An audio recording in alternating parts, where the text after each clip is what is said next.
This is probably your first look at royal labulite. It's a very rare natural mineral that looks like you could squeeze grape juice out of it. Jewelry maker Randy Polk bought it for its color and then found out it could really be certified as a valuable gemstone.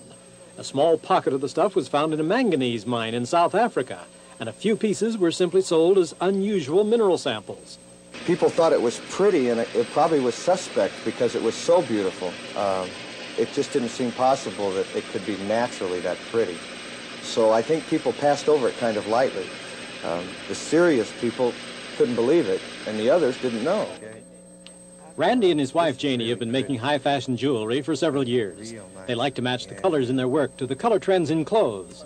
But when deep purple became popular, there just wasn't any stone that could duplicate it, at least not until this deposit was discovered. Polk took a chance on it and tried working with a few pieces in his shop to see if it would polish up. The result was better than he ever dreamed possible. And to think he might have missed it if a piece hadn't come to some friends who are also gem cutters. But they cut blue and green stones, and they ran across this purple rock and told me about it because I like candy-colored materials. And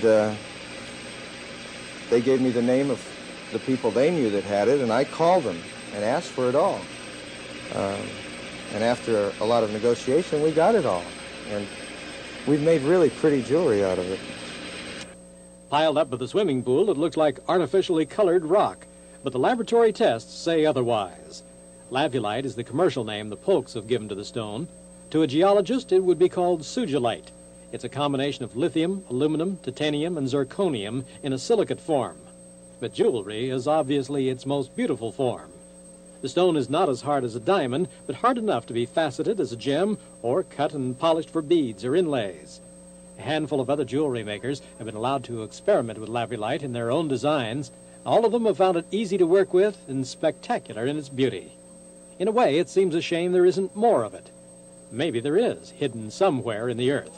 But for now, there's only about 1,000 pounds of labulite of jewelry quality, and the Polks have it all.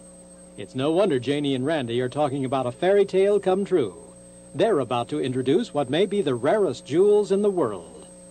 And I hope the world appreciates how pretty it is, as much as I do, because I really think it's beautiful.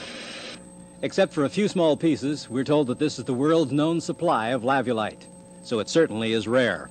But until it's actually established in the commercial market, we can only imagine what its ultimate value is going to be. Obviously, it's going to give a whole new meaning to the term owning a piece of the rock. For ABC News, Don Tutt, Phoenix, Arizona.